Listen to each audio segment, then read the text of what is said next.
Sea of Red, it's time for another Fireside Chat, the official podcast of Flames fans. It's go time.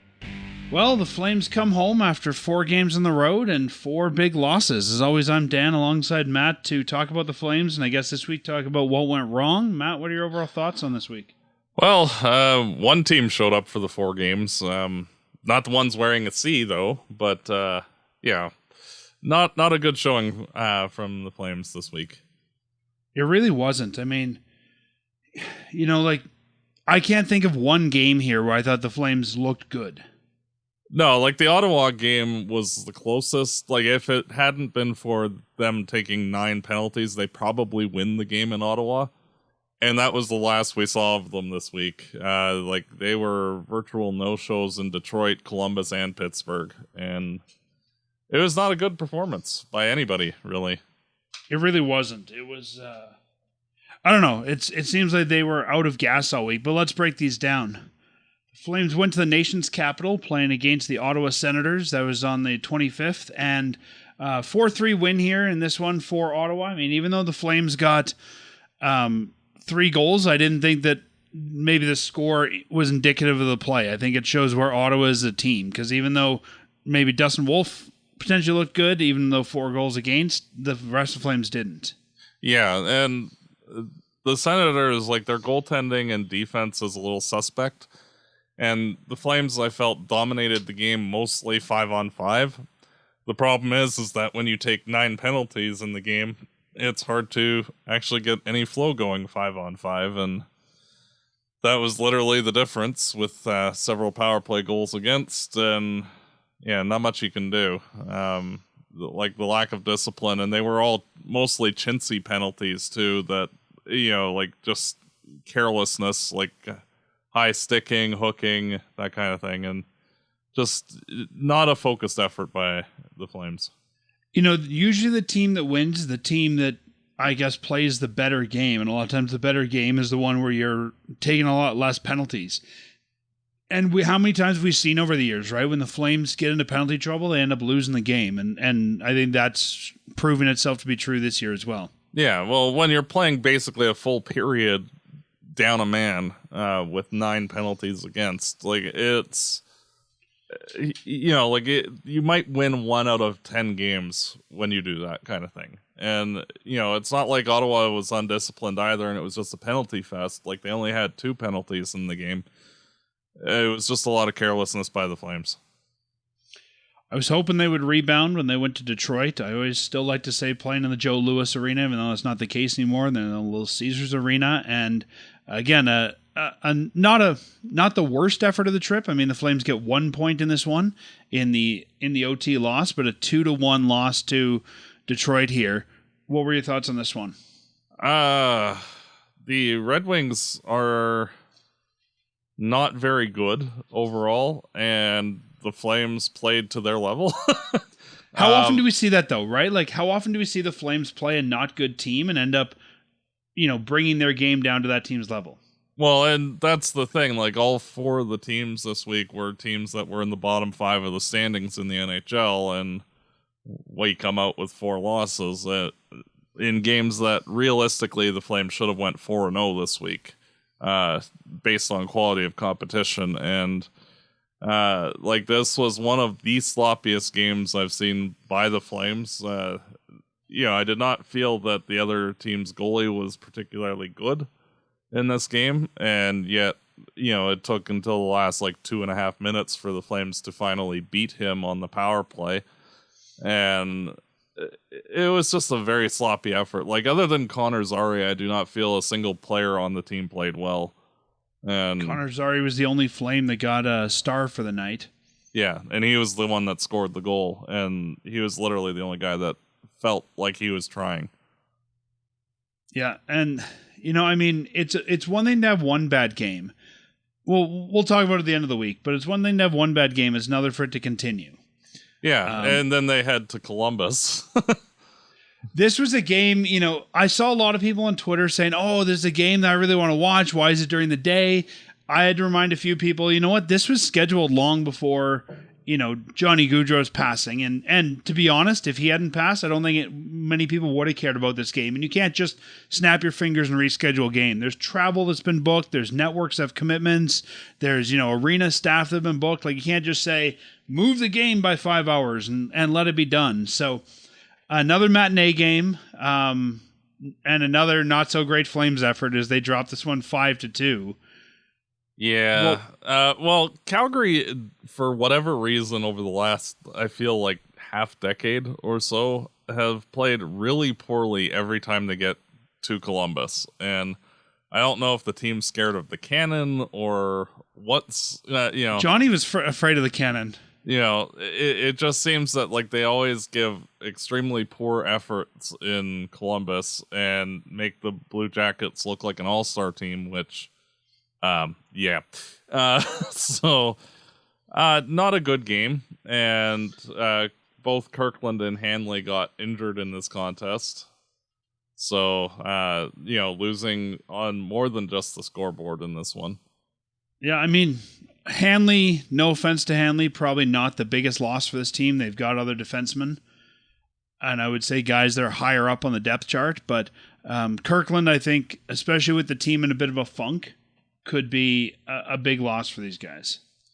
Well, and Kirkland has basically been one of the spark plugs on the fourth line, which has been the Flames' most consistent and I feel best line to this point in the season. And, it's sad and strange to say that losing Kirkland is a big loss for the Calgary Flames. Well, that's what I mean. Like, he's been that energy guy for the Flames, right? And so losing him, especially coming off a week of losses, I think could change some of the energy around this team. Yeah. Well, at least Costco has a good return policy, though. That's true. You can return forever, even if your guy's busted. I don't know if they come off the cap or not. I haven't read the full return policy. If we return them, does Costco return the cap money? The Flames play the last game of the week on the 30th and they take on the Pittsburgh Penguins. Again, a team they probably should have beat, didn't. A 6-2 loss for the Flames. I felt that the Flames were basically in zombie mode the whole game. They looked like they'd run out of gas at the opening faceoff. Yeah, it's like it almost felt like they were just going through the motions. Yeah, and it's like you guys did not really try the last 3 games. How are you out of gas? Yeah.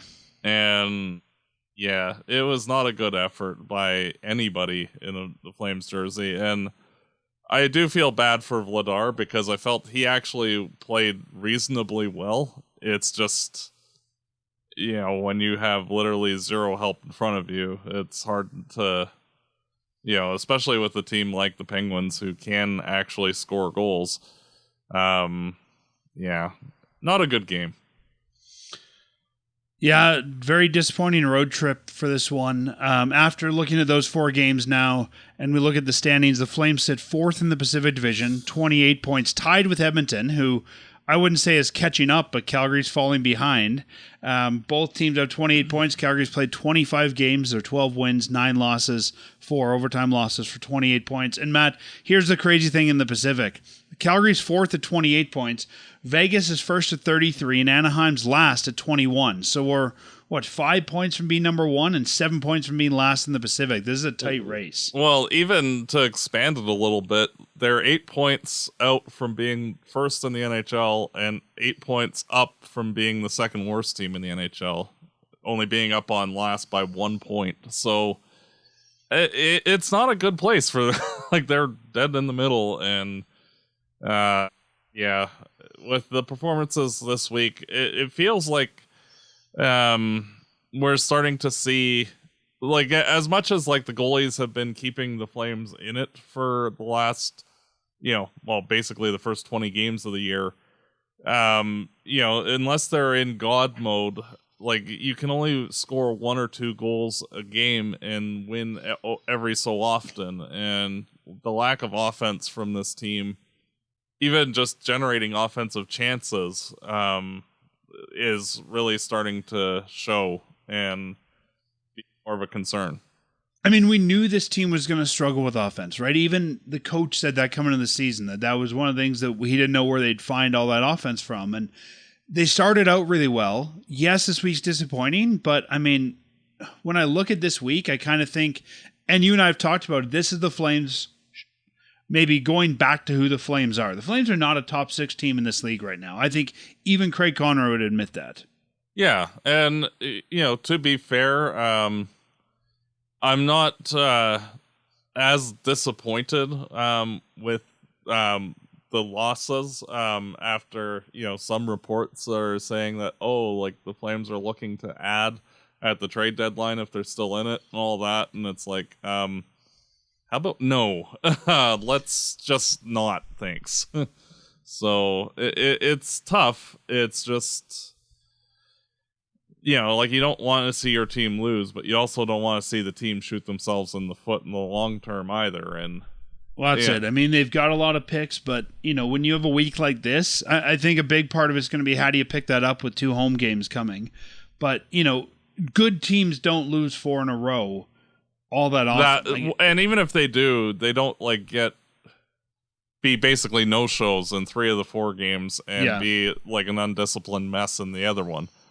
It's hard to you never see good teams play that poorly in 4 consecutive games. They might have a game where just everything goes wrong, but then they bounce back the next game and usually win that game or give a spirited effort. And the Flames look like they didn't have a pulse for the whole week. This is the second 4-game losing streak of the season. The other one was in October, 24th, 26th, 28th, and 30th, where they lost to the Hurricanes, the Winnipeg Jets, Vegas, and Utah. And I mean, again, they looked better, I'd say, in those games than they did now. But I think this is really showing where the Calgary Flames are at, and that the Calgary Flames are probably a middling team at best.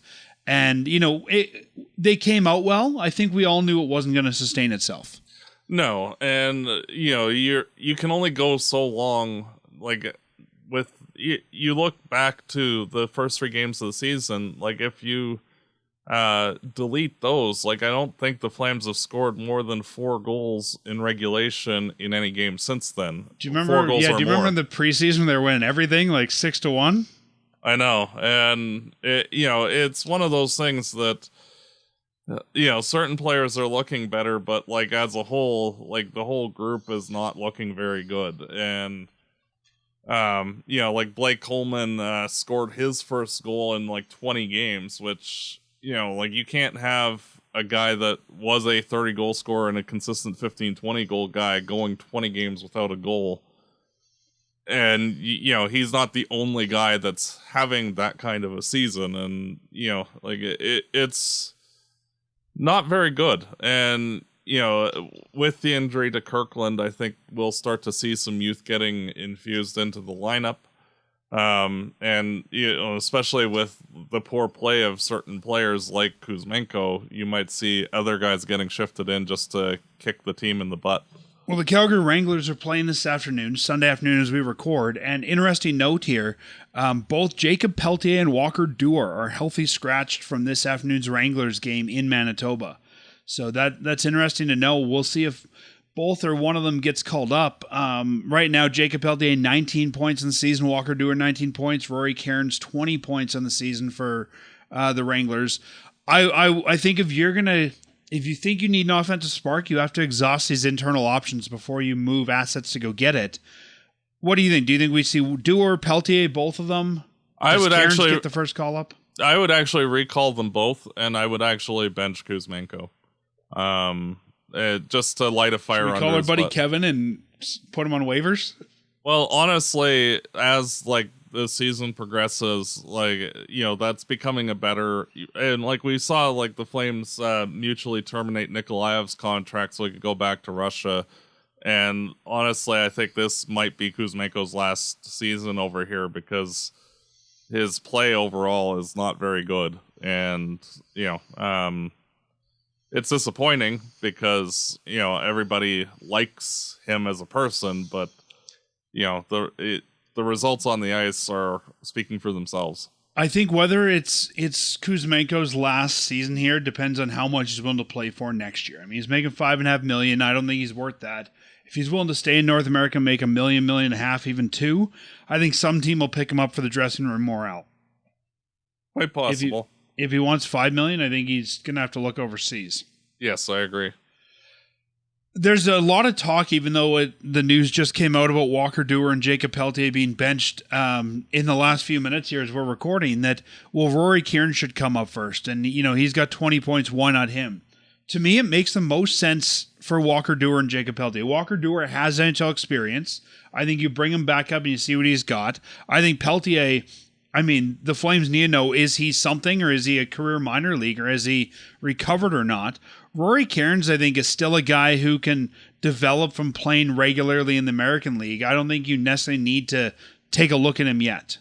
Yeah, like if this was, say, March and this was a thing, then sure, yeah, Kieran's would probably be getting the recall. But Pelletier and Duehr, it's kind of like giving like a final verdict on them as NHL players for this organization, and giving them a shot, and say, like, can you actually play in this league, or are you just like good, minor league filler guys? Are you a really good AHLer, or are you, can you translate to the NHL? Yeah, and because they both have NHL experience, it's not a new thing for them, and like they're fighting to stay in the NHL, so you're going to get more out of them because like their career is on the line, basically. Or not. And, and you're going to see really quickly if they can, rise to the occasion, or if they're just, organizational filler, which is a good thing because, like, we do have other guys coming up, like the guys that we just recently drafted. So, like, we're going to need spots in the organization, to put them. And if those even guys, then you need AHL veterans. True, and it's one of those that the sooner you get the book on those guys at the NHL level, because if they stick, well, hey, spots are open now, and if they don't, then that you either have to just let them go to free agency, or just have them be the veteran guy instead of like the Martin Ferk type signing. I think of those two, if you're only going to call up one, I'd call up Pelletier, because I think he's the one that we really need to see what's there. I think we all had him penciled in to be on the NHL roster this year. He didn't, he's had some issues in preseason. He had some issues coming into the season. I think you've really got to look and see what is he. I think Walker Duehr, as good as he is at the AHL, I think we still know kind of where he tops out at the NHL level. Yeah, like the prototypical 12th, 13th forward, I feel like that's roughly where, the equivalent of like Dryden Hunt, more or less, like where just he can fill in on any of the 32 teams as the 12, 13 and be fine. Yeah, I would agree with you, and I think Pelletier is the guy they've really got to see here. Could give you some interesting lines, though. Like you said, if you take Kuzmenko out, then you've got Kadri, Pospisil. Maybe you have Kadri and the kids again with Pospisil there, and I don't know, Pelletier. Yeah, I wouldn't mind seeing that, actually. And it's one of those things where I feel like the team needs a shakeup, and because like they're just so listless, where some youthful enthusiasm getting kicked into the lineup, I think, will help, because as much as Kirkland being a fourth liner, he brought a lot of energy to the team, and you saw him with Lomberg basically being wrecking balls and kind of dragging the rest of the team forward because of that. And basically the only guys that have shown up consistently this year thus far are the younger players. So it'll be interesting to see, if they can add some more youth, if that will more or less effectively replace what Kirkland's energy brought to the team. And, I think it also gives you accountability. Yes. You're not playing well, you're going to sit out. And I think when you're looking at building a team that, as Craig Conroy said, wants a winning mentality, I think that's got to be one of the things you can do. And when you're in a position like the Flames, where, let's be honest, you don't need to make the playoffs this year, I think it gives you that luxury of saying, hey, you're not doing what we need. You're going to sit for a bit. Yeah, exactly. And with so many of the forwards being very poor or inconsistent, everybody, I think, needs a boot to the rear to get going. And bringing up a couple of guys and actually playing them over a veteran player might actually be the boot that is required. So, I mean, right now, Klapka's been filling in for Kirkland on the fourth line. Do you take Klapka out to put Pelletier or Duehr in, or do you find other guys take out? I feel that you could conceivably remove more than one forward, but I think that you'd probably reassign Klapka for if you're bringing both of the guys up, just to. And that's the easiest thing to do, and it keeps some of the depth or the strength that they'd want in the AHL team. I mean, there's a good AHL team this year, and they don't want to tank that either. So I agree with you. I think you take Klapka out. I think you put Pelletier in. That's easy. If you're willing to sit Kuzmenko, you get the other guy. If not, I think you rotate them and give them each a game this week. I agree. With 2 games this week. So we'll see what they end up doing there. And you mentioned it earlier, Matt, another, I guess, loss for the Flames, if you want to look at it that way. Ilya Nikolaev, who was the Flames' third-round pick, 88th overall in 2019, has been released by the Calgary Flames. They put him on waivers for the process of terminating his contract, and nobody picked him up, so they terminated him. He's now free to pretty much go back to Europe if he wants to. Guy who's never really stuck. I mean, he's played in the ECHL in 2022-23, 23-24, and then got sent to the Rush this year as well. I think, he's probably realizing, you know what, I'm not going to stick around in this organization and be the top guy I wanted to. He's never had great AHL numbers. No, his offense never really translated, and he's just an average-sized defensive center, which it is okay, but even like a guy like Michael Backlund, when he was drafted, had a lot of offensive skill to his game and has been an effective two-way player. And if Backlund didn't have that two-way aspect, he probably doesn't play to this point in his career in the NHL. And Nikolaev just did not have anything on the offensive side of it. And if he did, then he would have probably been in the NHL by now, because his defensive game was actually fairly decent. It's just, you can't have a one-way forward when you're not exceptionally god tier at that one thing. 33 points in 40 games in the ECHL in 2022-2023. In 2023-24, he played 29 games for the Wranglers, got 6 points, 6 games in the ECHL and got 8 points. And then this year he has 9 games in the AHL, had 4 points, and 2 games with the Rush and 0 points. So a guy who, I don't think ever really came to be. He's 23 for what the Flames expect him to be. I don't look at this as a huge loss. It always sucks when an asset doesn't turn out. But you know what? I think that, as we talked about earlier, with the forward depth here and with guys like Walker Duehr or Sam Morton, who are pretty much found money as free agents, turn out better than they expected, it all kind of evens out in the end. Yeah, exactly. And, looking ahead to the end of the season, there are plenty of NCAA guys, which if you just go, key the contract spot of Nikolaev's towards signing, insert miscellaneous free agent here, I'm sure that something will happen to more or less effectively replace the asset with a different player. And yeah, I mean, if we were losing a top scorer at the American League level because he was homesick or whatever, that's one thing. If it was Rory Kearns that wanted to go home. But I think Kearns is a great example of this, a guy who started in the ECHL and has fought his way into a top AHL position. Nikolaev hasn't looked good, I don't think, in any of the rookie tournaments in the preseason. He's been there, but I think if Calgary's in a different point in their development, he might stick around because he was the best body they had. But when the going got tough, he didn't rise to the occasion. Nope. And, just like what we were discussing with Pelletier and Duehr and needing a verdict, well, the verdict came in with Nikolaev that he wasn't going to cut it. So you move on and get somebody else and try them. And yeah, we have plenty of guys that we've just drafted. We've got plenty of draft picks upcoming. Like, we're good.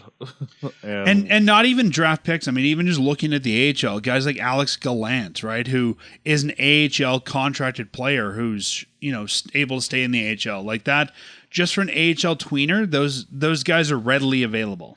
Yes, exactly. And realistically, any of those AHL tweener guys, like you could go and sign, another version of Gallant and basically get the same production. Yeah, as or find the best ECHL guy and sign him. Exactly. Like you said, NCAA, or there's always an overage, Canadian junior guy. Like finding what Nikolaev was is not going to be hard to replace. No. So hopefully he will have a more fruitful career over in Europe. I imagine he's going to the KHL, but I don't think he's signed anywhere yet. Yes. So, Matt, as we like to do, talking, I guess, getting the week out of the way now, we like to look ahead to the schedule that's coming up for the Flames. We're hitting December now on the calendar, so time to look at what the Flames have coming up. December is going to be a busy month, but mostly home games. If we take a look at this, they've got 12 games this month of December, so they start the month off with the Columbus Blue Jackets coming to town on Tuesday. Then Thursday's the St. Louis Blues. Then they make a quick road trip to Dallas and Nashville. Then they come home for a big homestand for Christmas.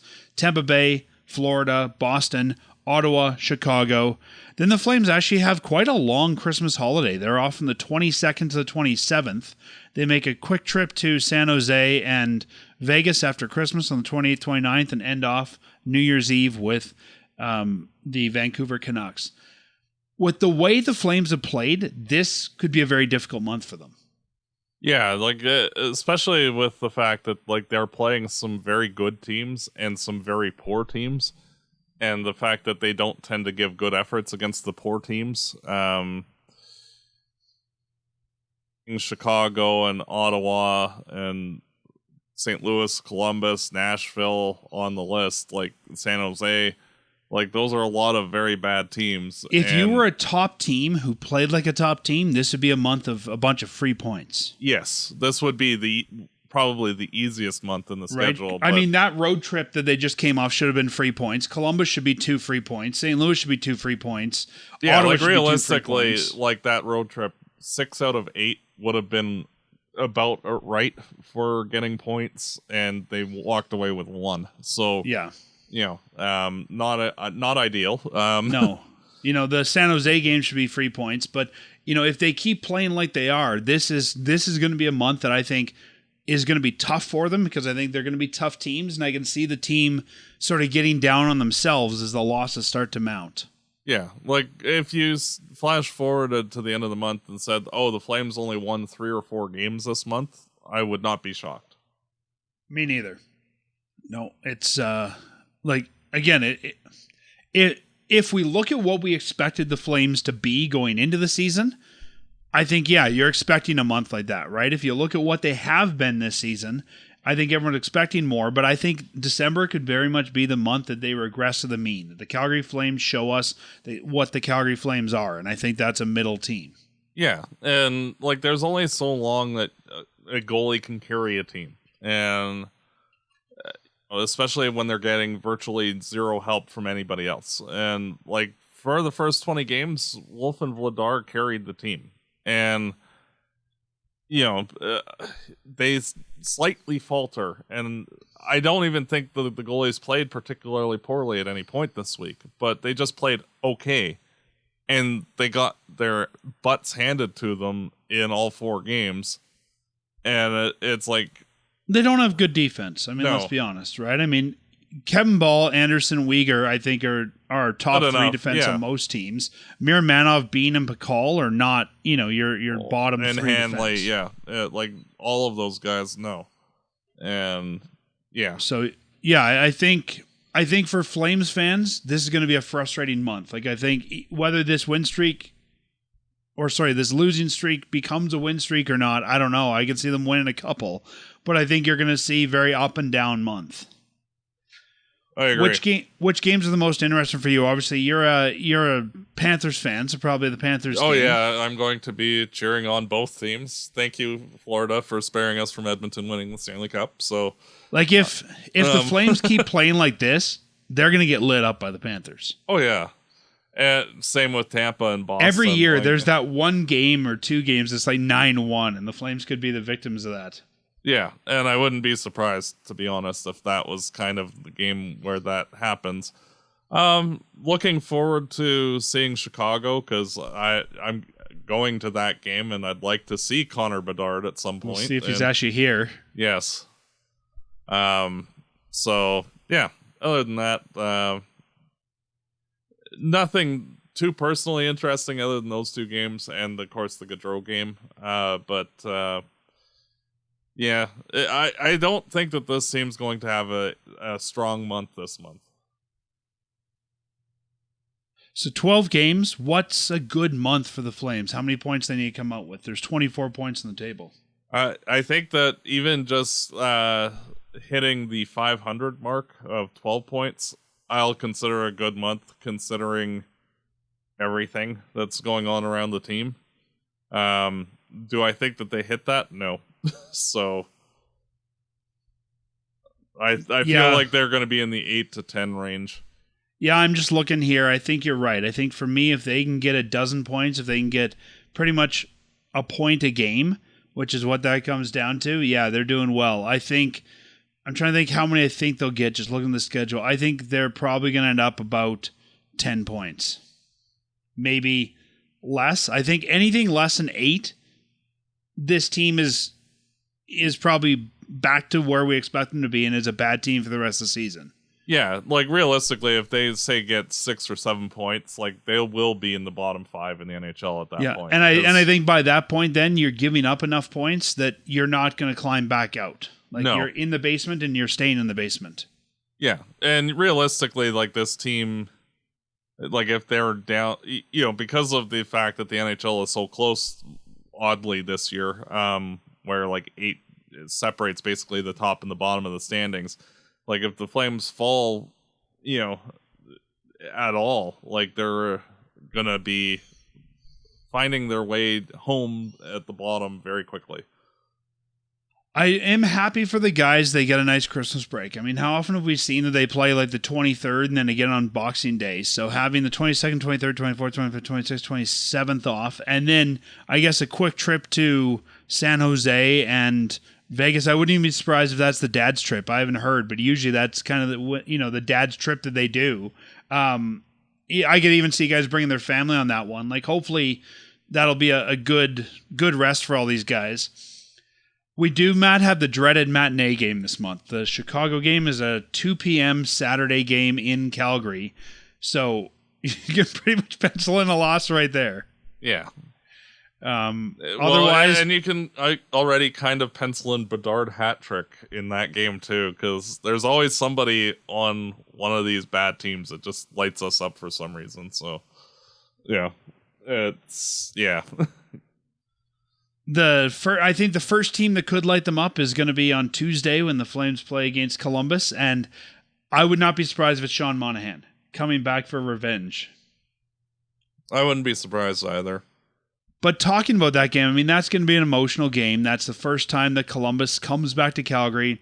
That's the first time that the Flames, are going to be, I think, publicly as an organization, maybe dealing with the Gaudreau thing. I was kind of surprised, honestly, that in the home opener there wasn't more of a discussion of him or kind of that moment of silence for him. But we're told now the Gaudreau family will be here in Calgary for this. Matt, what do you think is the right way at this point, still less than a year after this happened, to honor Johnny Gaudreau?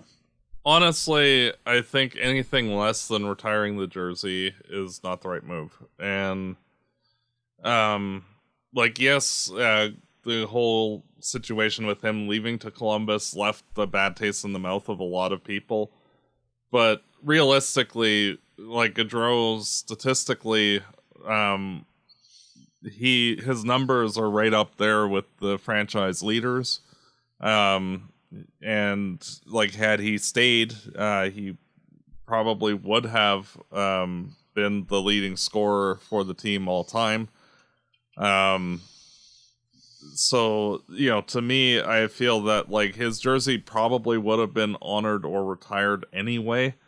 And because of the circumstances, I think instead of it being like a Forever the Flame type thing, which I think might have been the situation had this not happened, I think that this happening bumps it up to just retiring the number.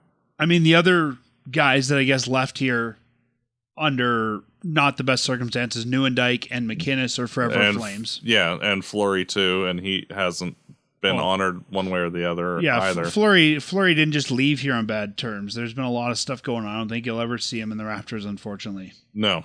From a hockey perspective, I think Theo needs to be up there. From a, sort of PR and optics perspective, I think they gave him that chance when they brought him back for training camp, and he screwed it up. I think the whole idea was to bring him in, have him do that training camp, have everyone feel good. And what year was that? Like 2010, and then retire his number and move on.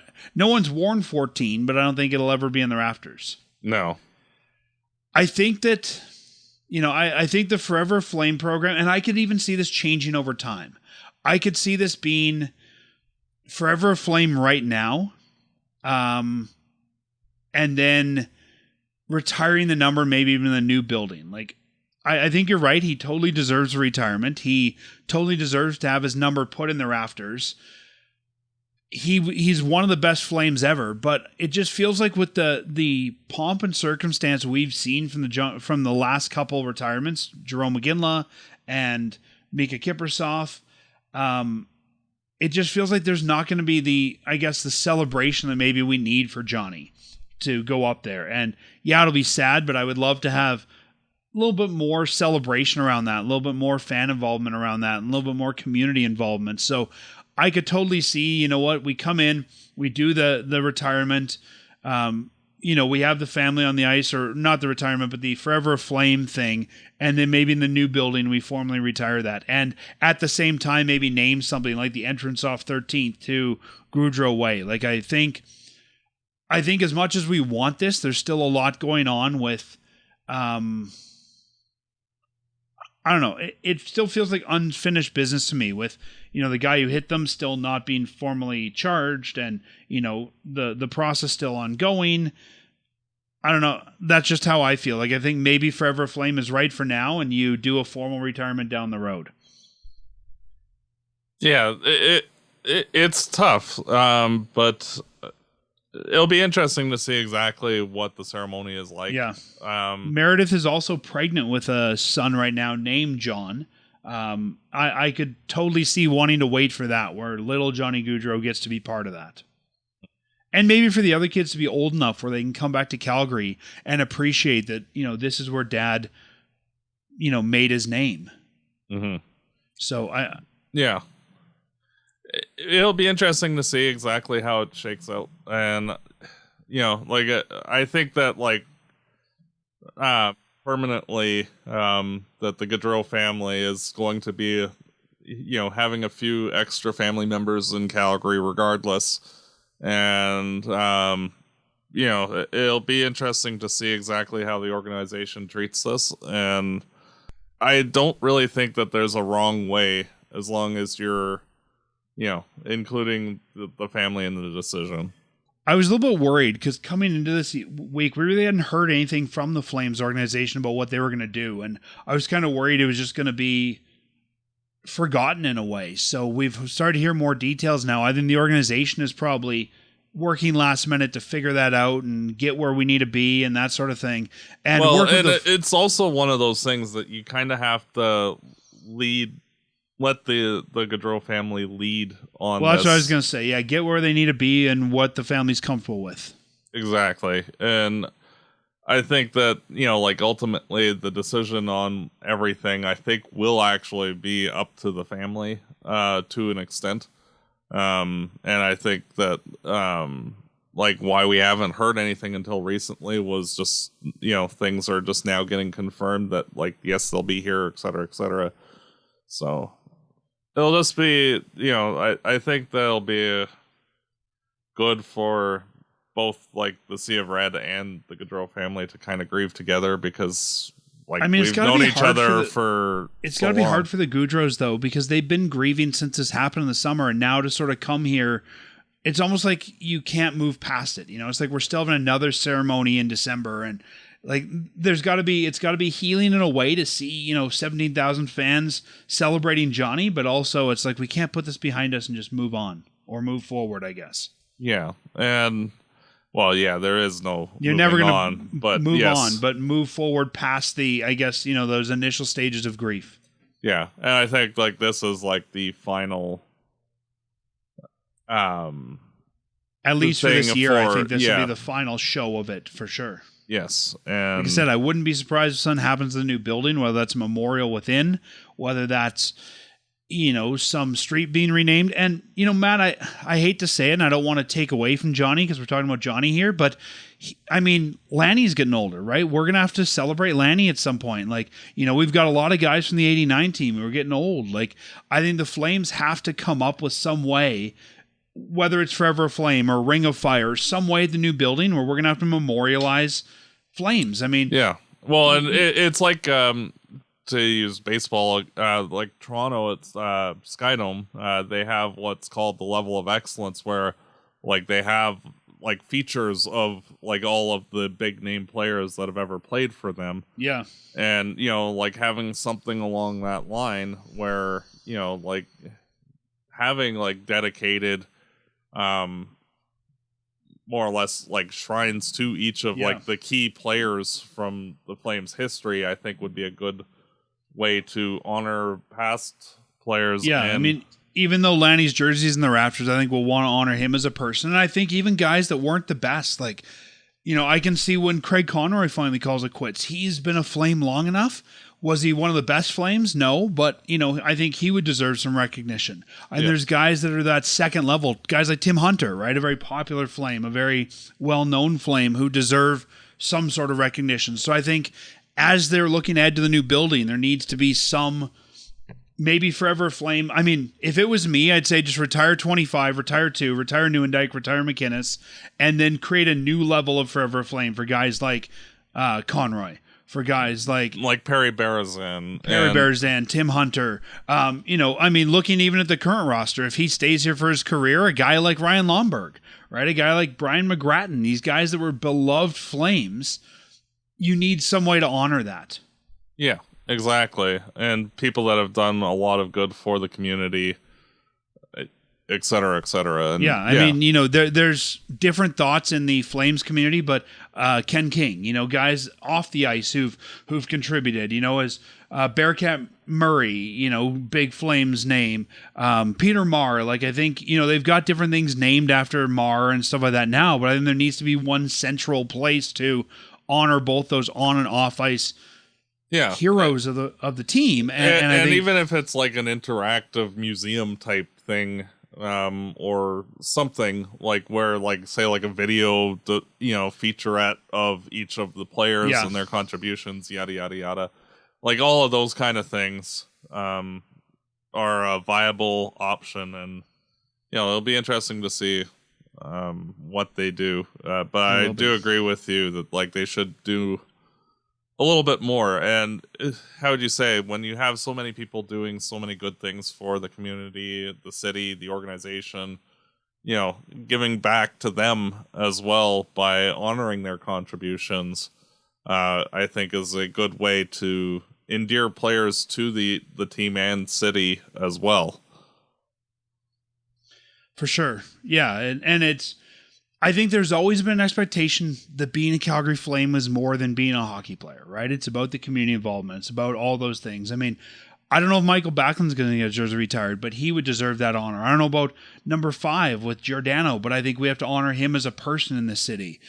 Sean Monahan did a lot when he was here. Like, I think there's people that we have to honor outside of just what they did on the ice.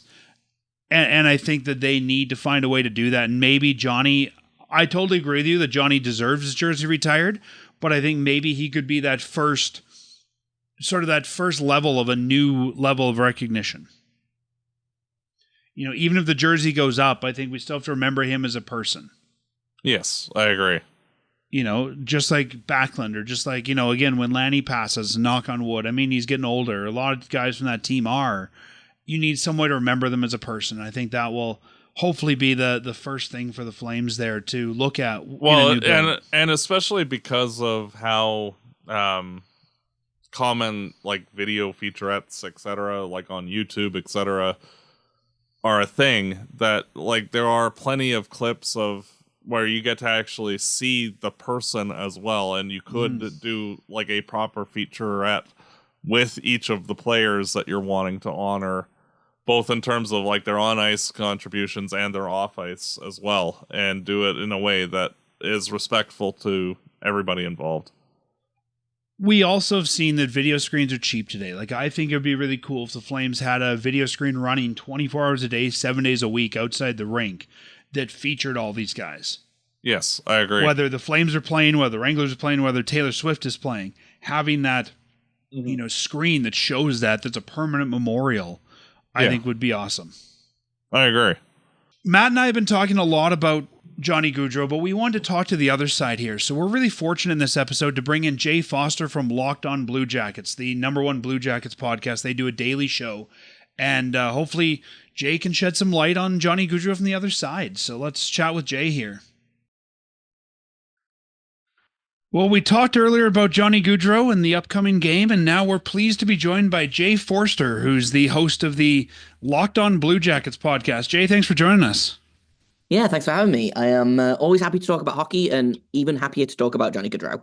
It's not the time that we want to come together as podcasters, talk about such a good man who's left us so early, but it's sometimes these things are what unites the community, right?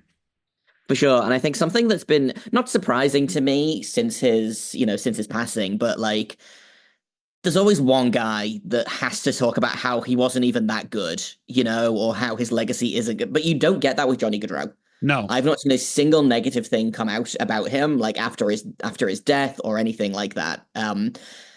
He was that guy he was your favorite player who didn't play for your team, And we were so lucky to have him in Columbus, even if it was only for, a shortened amount of time as we got him for. Well, why don't we start there? I mean, when Johnny Gaudreau was a free agent, I remember here in Calgary, we all thought he was going to go to the East Coast, right? That's where he's from. That's where he wanted to be. And I don't know about you guys, but it seemed to come out of nowhere for us. All of a sudden, it's like, oh, Johnny signed in Columbus. It was totally a surprise. What was the thought there? Was it just as much of a surprise for you when it was announced? So I actually, earlier on in the day, I had kind of joked about how the Blue Jackets were either going to sign Gaudreau or do nothing in free agency. Just kind of this isn't going to happen, but wouldn't it be funny if it did? And then, if your listeners can't tell, I am English. I am in England. It was, I think, like 12:30 at night. I got a text from my boss being like, "Hey, are you awake right now? We need you to hop on and do some podcast reaction stuff because the Blue Jackets got Johnny Gaudreau." So I got out of bed and had a lot of excited emotions very, very fast. And I always in the early days, I joked, I was like, this is the biggest free agent signing that Ohio has ever had. And yes, I am including the LeBron James of it all in that, and I still maintain that he changed the face of this franchise because star players didn't want to come to Columbus. Yeah. They had trouble keeping the star players that they had drafted. They hadn't really managed to trade for any like real star players. So the fact that Johnny Gaudreau wanted to come to Columbus was like, I think it made a lot of the rest of the league kind of sit up and be like, well, if Johnny Gaudreau wants to go there, like there must be something pretty great about it. Yeah, I mean, I don't mean this to be a slag towards the Blue Jackets. It felt like they never got out of expansion team mode, right? They were just always kind of this team that sort of had some players and maybe had a couple guys they drafted, but you're right, it was never a place that the stars were going. Well, and think of when Jeff Carter got traded there and his reaction of like, get me the hell out of here. I think that things like that kind of just hurt the reputation of the Blue Jackets unfairly because they didn't do anything to deserve getting slagged like that. But, so admittedly, I was glad that with him leaving us, like him heading to a place like Columbus, I thought was a nice thing because of, your guys' I track was just record of glad he went not to the having, East. yeah, track record of not having any star players come to you. And Well, because, like, and I I've mean, always been kind of a Blue Jackets fan to an extent as well, because, they're they've always been just kind of there, and like hoping that like they'll turn that corner eventually and become a good team. And it's been a bit of a struggle. and then of course we saw Sean Monahan come this summer, right? I mean, the partner in crime, the Robin to Gaudreau's Batman, and the two guys that were awesome here, and that had to bring some excitement too. That Gaudreau is attracting free agents to come. 100%. Like, Sean Monahan would not have signed in Columbus if Johnny Gaudreau was not No, here, And I think that, like, obviously this whole situation has just been so sad and so awful. And, like, there are so many things that, like, to this day still kind of hurt to talk about and think about. yeah, But, like, Monahan spent the entire summer talking about how excited he was to come to Columbus and to play with Gaudreau. yeah. And the fact that he hasn't had a chance, he didn't get a chance to do that. Hmm. Like, it really sucks. Sean Monahan has been a revelation for this team. I know that the topic of today is mostly about Johnny Gaudreau, but I want to talk a bit about Sean Monahan if you will let me, Sure. because he has been a rock star for this team.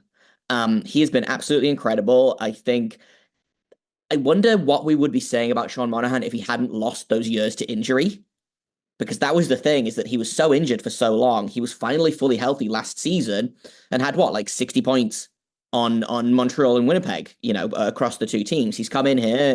I think is at the time of recording this, he has just scored for the Blue Jackets against Chicago. So like he's up to, I think, 21 or 22 points on the season right now, which is near enough a point a game pace. And it's really, really great to see, because it really feels like he is honoring Johnny Gaudreau. It does. He's decided, well, I can't play with him, so I'm going to play for him. And it's been really, really great to see. It has been. You're saying where he'd be if we didn't lose an injury. We've been talking a lot in Flames land about how the Flames need a first line center. I think if he wasn't hurt, we'd have our first line center, because we wouldn't have created the most convoluted trade ever with Montreal to get rid of him. So he'd probably still be here. Yeah, 100%. And honestly, if he was still here, like, Gaudreau might have stayed in Calgary. He might have, yeah. They loved each other so much. Oh, they do. And if you look at the video that came out from Ryan Leslie here with Meredith just recently, said that he lives across the street. Like, he bought the house across the street from them. And now, he's sort of the almost father figure for Johnny's kids, which I think is so awesome. Those two are such a pair together. Jay, I don't know what you think of this, but we talked in the summer about, Johnny went to Columbus to play with, Sean went to Columbus to play with Johnny, and we said if he wanted out, you almost had to, if you're the GM, say, yeah, I'll move you for whatever. Like, if you don't want to do this anymore. Not even 100%. Getting value. If he said, yeah, I don't want to be here without Johnny, if you're the GM, you would have almost had to trade him for considerations, right? Right. But I think the really interesting thing is, this is something that I've kind of talked about in Locked On Blue Jackets a lot, it's something I've talked about just kind of in general a lot, is honestly, this was the best possible place for him to be. Can you imagine going through this if he had, stayed in Winnipeg or stayed in Montreal or had gone to some random team, like in free agency? But no, he's in Columbus. Obviously, his best friend isn't here, but like, he's spending all day, every day with people that knew and loved Columbus or Calgary. Yeah, if he'd gone to Calgary, I think that would have also been a great landing place for him. But I can't imagine if he'd had to do this alone. Oh, I agree. There was a really great article. I've read a bunch of really great articles over the past like little week or so when Calgary was in town for against the Columbus game.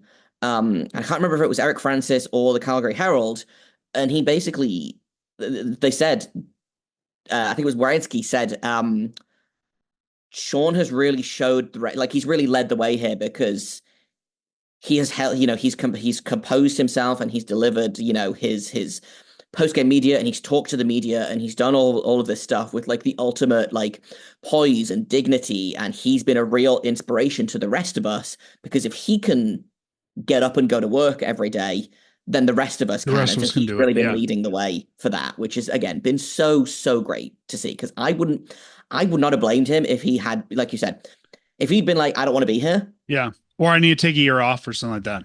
Yeah, but, like there was a chance that he just was like, no, you know what? Mhm. I don't want to do this. I don't know that if my best friend died, I don't know that I could get up out of bed and then go to work where they worked for 2 years. I agree. You know? Yeah. Yeah, and I have to imagine, I mean, we don't know what's in his head, but I have to imagine a lot of what he's doing is doing it for the family, right? Doing it for Meredith, doing it for Guy, doing it for the family. And while we mentioned Guy, I mean, his dad Guy became a figure here in Calgary. He was almost as popular as Johnny was. They were at all the games. Everybody knew his face. He talked to random fans, on the street. Were the Gaudreaus as big a part of the Johnny story there as they were here? I think probably not quite as much, just because again, Johnny wasn't here for as long as basically anyone wanted him to be, like we thought that we were going to get him for 7 years at least.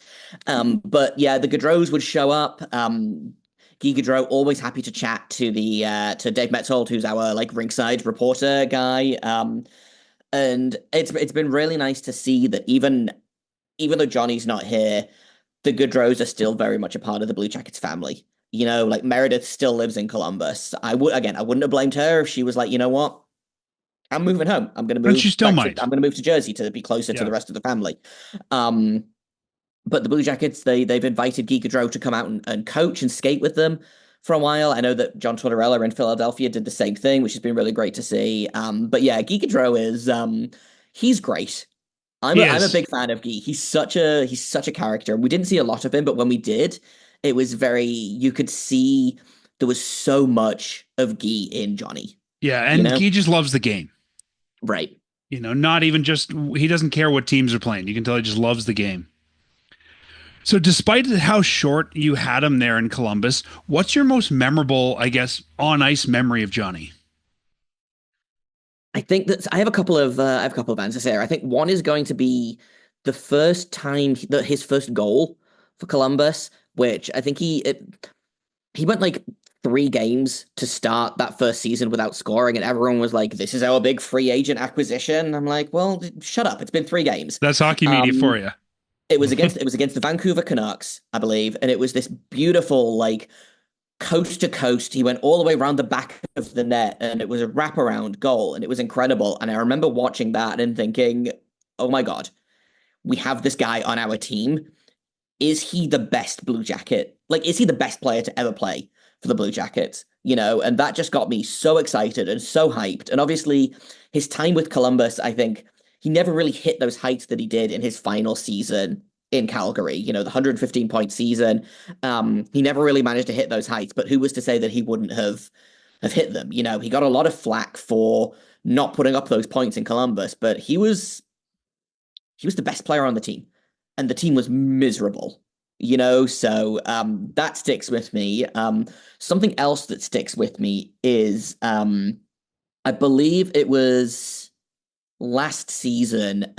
My partner lives in San Jose, so I spend a bunch of time out there.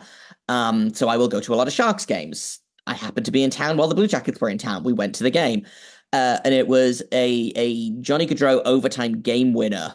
And I don't remember if it was last season or the season before, but I remember watching it, and it was one of those plays that like they overpassed basically. Like it was him and Laine down the ice, and they pass, and then the final pass I think came from when Laine was already over the goal line and behind the net, and it somehow went in. And I remember just like laughing so hard because that was such a stupid goal. I don't know how it went in. And like that was, I vaguely remember seeing really, that one. really Yeah. honored to have gotten to see something like that live, and I've gotten to experience the Gaudreau experience live. And like you said, he didn't put up the points he did in Calgary, but I think the plan was not for him to do that in the first couple of years, to build around him, right? Laine was there. I mean, if you would have brought Monahan in, if you would have brought other guys in, I think it would have taken a few years to get there, because Johnny didn't do it all by himself here either, right? I mean, he had Kachuk, he had, some really good players that he was working with here, that you need that as well. And I think that I was excited to see what could have come with Johnny, as you said, sort of being that attractive free agent coming in. But yeah, those are great memories. And that's what it was. And I love that your first one is against Vancouver, because I Listen, think he is who he is. Sometimes you just have to score it. It could have it would have been even better if it was Edmonton. it would have. But I think the first goal being against Vancouver, just Well, like, and it's fitting because his first NHL goal was against Vancouver as well, oh, that's very in fun. Vancouver. So Yeah. Yeah. So yeah, no, you can't always take the rivalry out of the player. I mean, I think it was even last year that Kachuk said in the finals when he was playing for Florida that how happy he was to beat Edmonton, right? Because you can't take the rivalry out of the player. So, Matt, do you want to ask a question? yeah. How did you first hear about Gaudreau's passing, and what was your immediate reaction? God. It was really awful. I was actually in Chicago that weekend for a wedding. My friends were getting married. And I flew into Chicago on the Thursday night, and I was jet lagged all to hell. And my friend texted me and was like, "Hey, just a heads up, there's these awful rumors going around on Twitter." So I spent the next 2 hours just refreshing Twitter desperately, trying to find confirmation on what was happening. Didn't, eventually gave up, went to bed at like 1 a.m. Woke up, I think, every hour, hoping that there would be news, hoping that someone would come out and say, it's fake, it didn't happen, like he's not gone. And then the next morning, I think it's pretty early on that the Blue Jackets posted a statement about his passing, and it was really, really awful. And it sounds really awful to like frame it like this, but I texted my boss and said, "Hey, I have no idea how to handle this, because how do you cover that as a podcaster? It's not Like, something we have a protocol how do you for. go and just record a podcast and be like, well, this is what we're talking about, and I'm sure you guys experienced that as well when you first heard the news. We sure like, did, yeah. It sucks. And I thought about it and realized that the last time that anything like this happened was 3 years ago with the Columbus Blue Jackets again, when Matisse Kivlenieks passed away, Mhm. And I was like, man, how is it that this is happening again?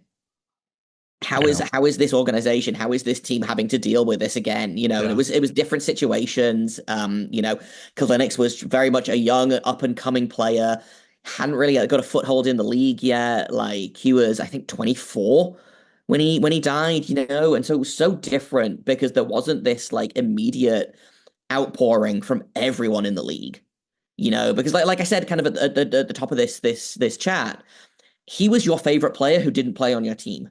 If you had to pick a player that like didn't play on your team that you loved, it was Johnny Gaudreau. So it was really overwhelming, but it was also really nice having everyone in the league kind of come out and say, "This is awful. He was such a nice guy. He's going to be remembered forever." And we saw a lot of, in the early goings as well, of like, we are all Blue Jackets fans because of this. We are all Calgary fans because of this. We are rooting for the Blue Jackets this season because they deserve it after this horrible tragedy. And it's so difficult to like try and separate like my own very personal feelings of grief about this, because although I did not know Gaudreau and had never met him, had never talked to him, you watch these guys day in, day out, and you almost feel like you do know them a little bit, So like, it was really hard to deal with, and it was really tough to separate that from my job as, how do I report on this in a way that is not just me being like, man, I'm really sad about this. Isn't everyone else really sad about this? So like,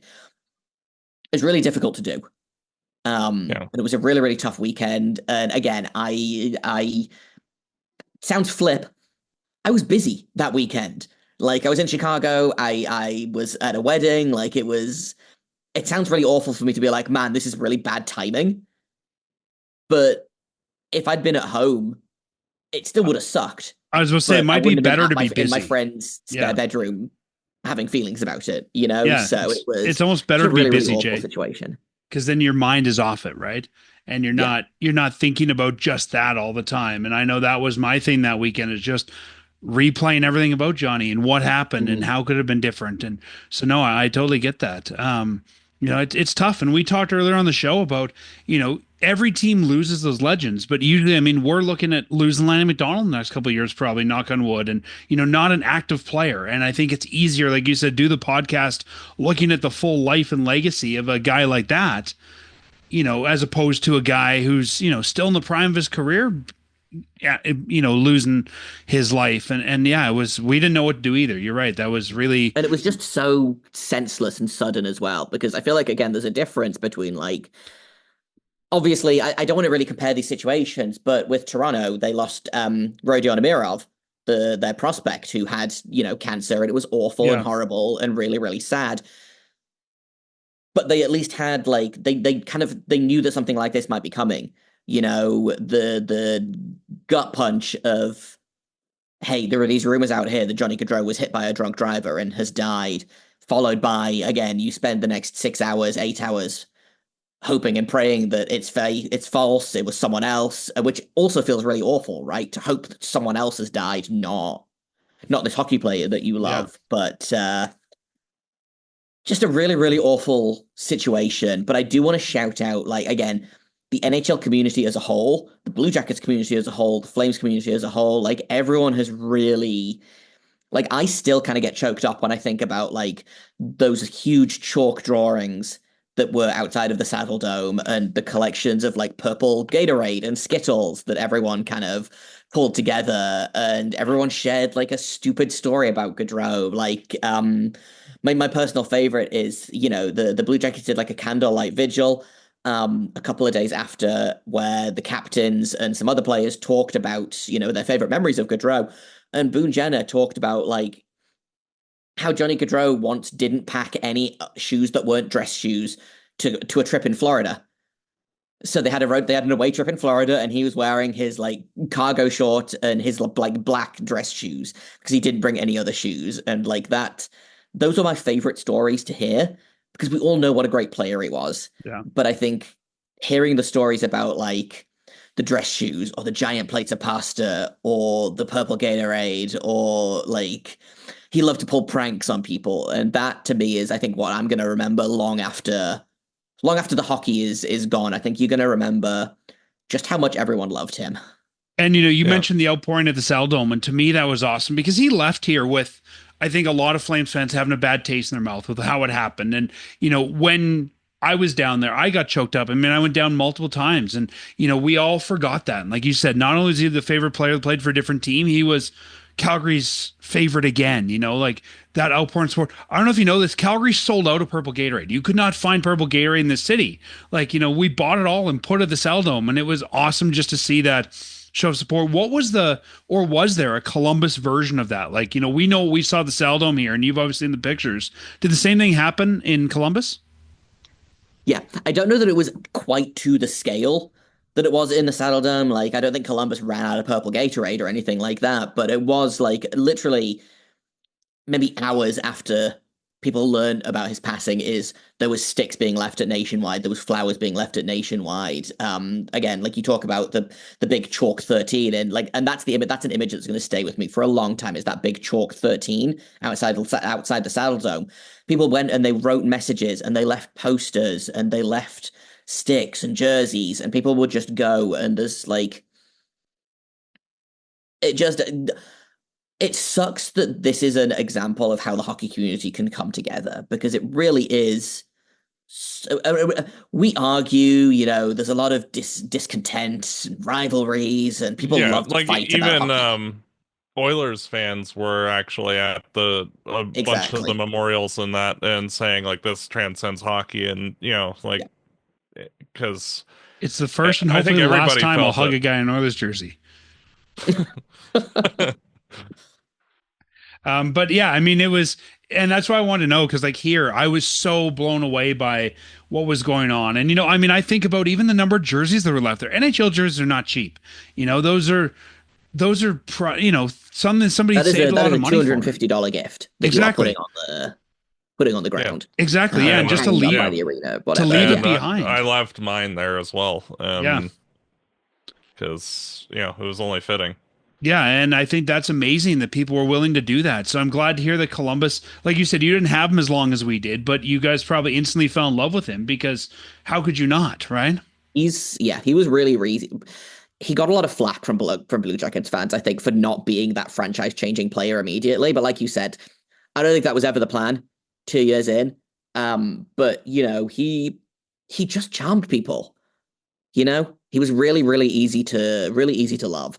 And just to kind of finish off on the thought of like what what the reaction was in Columbus is that they do still have, obviously they had to move everything inside because it couldn't stay outside of Nationwide, inclement weather, etc. But they do have like a Johnny Gaudreau memorial inside the arena that I believe they do change things out. So they've That's kept cool. all of the sticks and the drawings and everything, and they will change out the display. So if anyone is ever in Columbus and they go to a game, go check out the Gaudreau Memorial in the arena because it's really Yeah, thoughtful and and we're nice. saying that I'm sure there will be one in our new building as well. There isn't at Saddle Dome, but I'm sure they'll have to do something in the new building for him. Matt, I have a couple more questions I want to ask. Anything from you? Has number 13 officially been retired by the Blue Jackets? It has not. I don't know if there are plans to do so. His number is currently in the rafters in like a memorial banner. He is currently hanging up there, which is again really nice to see. Again, speaking of getting choked up, Sean Monahan's first goal at home was immediately didn't celebrate, didn't do anything. Everyone was trying to like mob him and hug him, and he was like, "No, I have to point at the jersey, at the banner hanging Yeah. up." So that was again a really nice moment. My guess is it's probably been quiet, retired. No one will I wear don't think it's 13 official, again. but I think if anyone came and was like, "Hey, can I wear 13?" the organization would be like, "No, what are you talking about?" There was rumors that Ken Johnson, who wore 13 before Johnny Gaudreau got here, because of Johnny Gaudreau, um, was maybe going to take 13 back. He stuck with 91. Someone else was said that they should offer it to Sean Monahan. But as of right now, they might retire it in the summer. I think but I don't know if it'll be again. I don't know if it'll be officially retired. I think they might just like In people. They memoriam. just might not wear it. You Yeah. know. Yeah. No, when you said Monahan, I talked about that in the summer. I said it'd be fitting for Sean to take 13 instead of 23 or even 31 if he wanted it. I thought that would have been cool. And, I don't know if you know this or not, Jay, but Meredith is pregnant with another Johnny Gaudreau. Their youngest son's name is John. So who knows, 18 years from now, maybe there's going to be somebody wearing 13 Gaudreau again in Columbus. I maybe not in Columbus, but I think we're going to see Gaudreau 13 in the NHL. Probably not for 20 years, but it wouldn't surprise me Mind you, we if thought we'd see a Gimlet 12 again too, and that hasn't happened. So we got one more crack at it with Joe coming in. yeah. Looking back at this, I mean, we know the legacy Johnny has here. What do you think, if you had to sum it up, Johnny's legacy in Columbus is and will be remembered as? I mean, I talked about it a little bit earlier on, but he gave this franchise hope for the first time in a long time. And we talked about the impact as a free agent. No one chose Columbus until he did. And I think that's what's going to stick with a lot of people is in a time when no one else chose Columbus, he did. And I think that's gonna stick with us. Obviously, we didn't have the results we wanted while he was here. There was a bunch of different reasons for that. But he's going to be remembered as giving hope to this franchise that has been, it has been an underperforming franchise for basically the last 25 years. I think that's fair to say. And he came in and we were like, maybe things are going to change, and we haven't seen the fruits of that yet. But I do think there are a lot of people that when that signing happened thought, well, if Gaudreau likes it in Columbus so much, then maybe there's a reason for that. Maybe he knows something we don't, Yeah, or at least, I'll follow him because that's the kind of guy I like to play with. 100%. It's it's definitely sad. I mean, we saw the Flames play in Columbus this past week. We didn't get the result we wanted. We were talking when we were doing our predictions here about, I think Calgary may not be able to beat the Blue Jackets this week because I think the Blue Jackets are going to have something to prove in Calgary for Johnny. But either way, I think Tuesday's game is going to be a sad one, but also I think the chance everybody needs to sort of get together. And, when we looked at this calendar in the offseason, I don't think anybody cared about the Calgary Columbus games, right? Those are two teams that nobody really cared to see, nobody really cared about. And now these two games have a lot more meaning. And even if just for one season, it's going to be great to see the the community come together, see Monahan come home, and I think get that hero's welcome, and I think to welcome the Gaudreaus back as well. And I'm hoping that Flames fans and Blue Jackets fans will be cheering for the game that night, not necessarily for one team or the other, but no matter what happens, let's celebrate Johnny on Tuesday. 100%. I do want to say that it was a lot more fraught than I was expecting the first game to be. There was a lot more feistiness than I was expecting. I did talk about this on Locked On Blue Jackets. I was like, you know what, this is going to be an emotional game for both sides, but I think there is going to be that feeling of togetherness. And then I think it was specifically Mathieu Olivier and Martin Pospisil both decided, actually, we're feeling too many feelings, so we're going to use our fists. Which are also feelings. That continues Yes. into the rematch. I think it's really nice that these games are happening so close together. Yeah, it's weird. Like the last couple of years, it seems like, I don't know if the Blue Jackets do it too, but it seems like Calgary will sort of burn both their games against an Eastern opponent team in like a week. It's like one there, one here, we're done, see you later. And it's weird because I remember when they first started this schedule, you'd play a team like the Blue Jackets in October and then again in April. So just a weird scheduling quirk. It happened. I feel like it happens all the time. Like, yeah, I think the Blue Jackets were done with the Colorado Avalanche by like mid-October. Yeah, because they'd only see them once at home and once on the road, being alternate conferences. And they did a home and away, I believe. Oh wow, so yeah. They were done by like the second week of the season. It was wild. I bet. Yeah. And, I think it's great too that Meredith is bringing the kids, and I hope that she'll bring them again when they're older, when they can really appreciate that this is where Dad made his name, and this is where Dad lived for so long, and this is where Dad played in the bubble. And, I hope this isn't the last time they come, but I'm so glad the kids will get to be here for that too. And I don't know how well you know the Flames team, Jay, but Backlund's daughter is very well known here, Tilly. She's quite the character. They probably knew each other. Like I imagine even those kids will have support when they get to Calgary. And that's, like you said, the hockey community coming together, right? The kids, the parents. It's amazing the way that this, not just this league, but this community bands together in a time like this. It's not why we want to band together, but we do. Yeah, 100%. And it sounds like Meredith and the kids are going to be staying for a little while. Yeah. And she really wants to. I think it was the Ryan Leslie's interview you spoke about earlier, is that she wants to stick around for a while and show all of the kids the places that she and John went when he was living in Calgary. So it's going to be really nice for her, I think, to show the kids, this is where Dad grew up. Yeah. And I imagine, and that's a good way to put it, right? We had Gaudreau grow up here, right? You guys got him when he was like 30. We saw him from the time 18, 19? Yeah, he was like 18. He couldn't even go on the ride to the Stampede. He wasn't tall enough, and still wasn't when he was 30. But, like I remember seeing him around here as a rookie, and, he looked like a kid. And we saw him grow into a man and grow into an NHL player and grow into a leader. And I think probably more Calgary than Columbus, but there's a great degree of expectation of what happens off the ice as a Flame, with charity supports, with, community involvement. And that's something that I think we saw him go from the quiet, shy kid to this amazing leader there that, in hindsight, I'm so sad that we lost, but I'm so glad that you guys got to experience. Mm-hmm. I will say, again, in terms of just impact that Johnny Gaudreau had, again, everyone has a story about how great he was. Last season, Patrick Laine started a charitable thing where for every goal he scored, he was donating $1,000 to men's mental health services.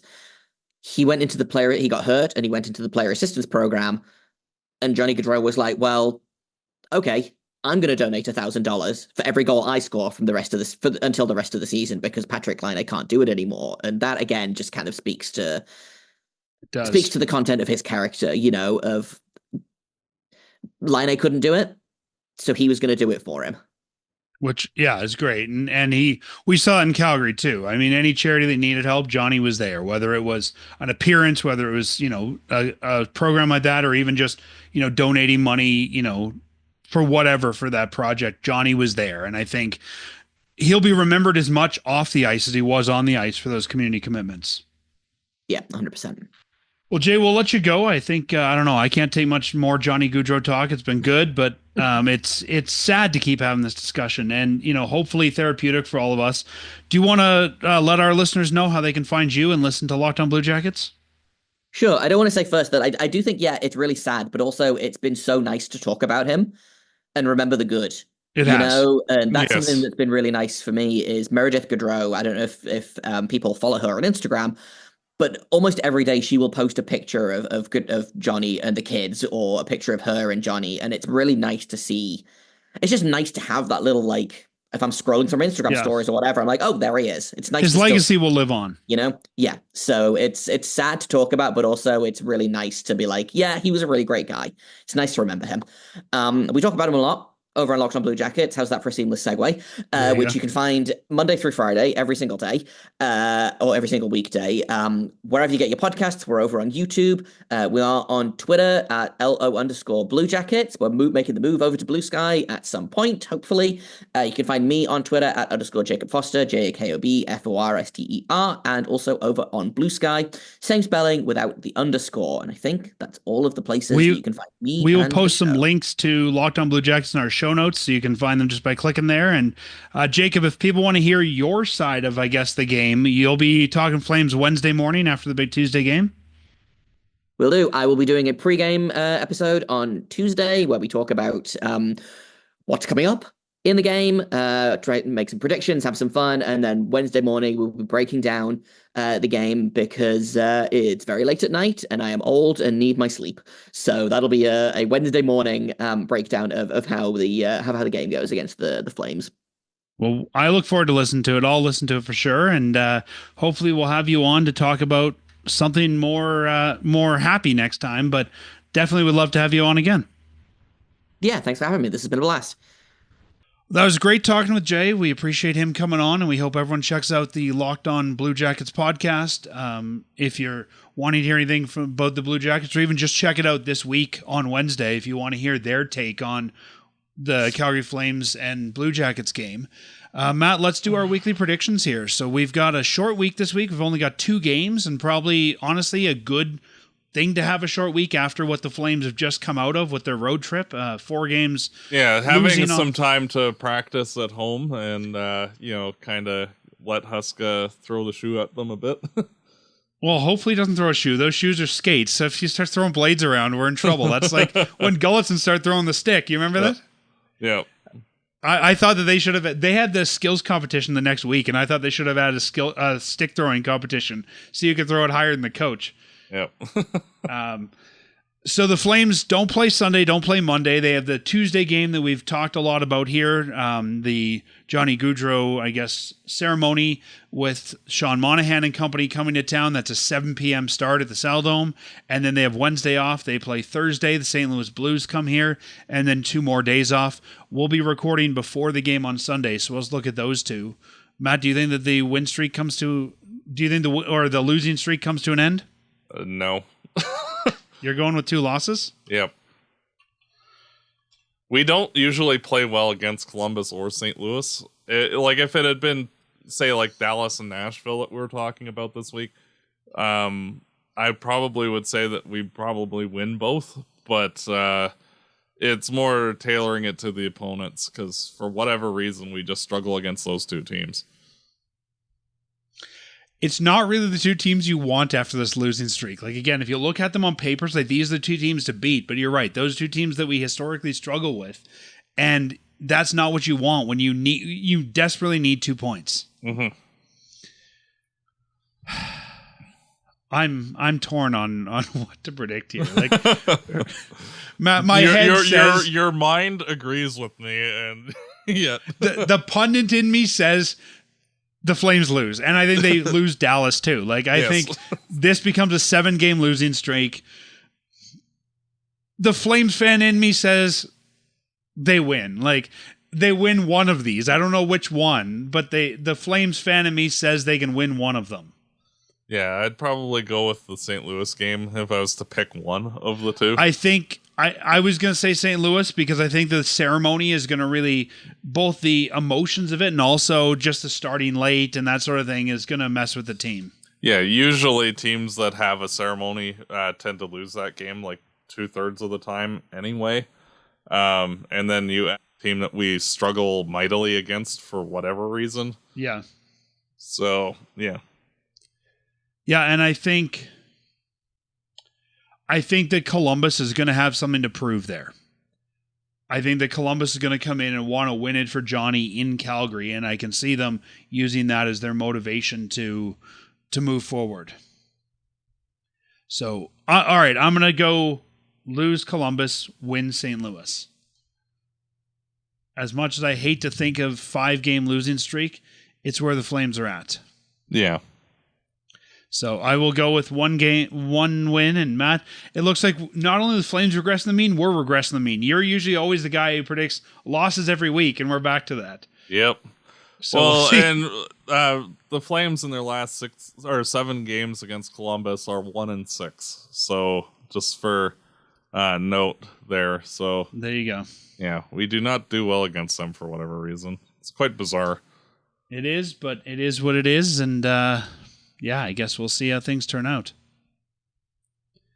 All right, well, Matt, I will talk to you after these 2 games, and you and I will talk before the Flames take on the Stars, and hopefully we're not talking about a 6-game losing streak. No. And as always, go Flames, go. Fireside Chat is hosted by Dan Stevenson, co-hosted by Matt DeBorg. This episode produced and edited by Peter Marino. Fireside Chat is licensed under Creative Commons license. For full license details, visit firesidechat.ca.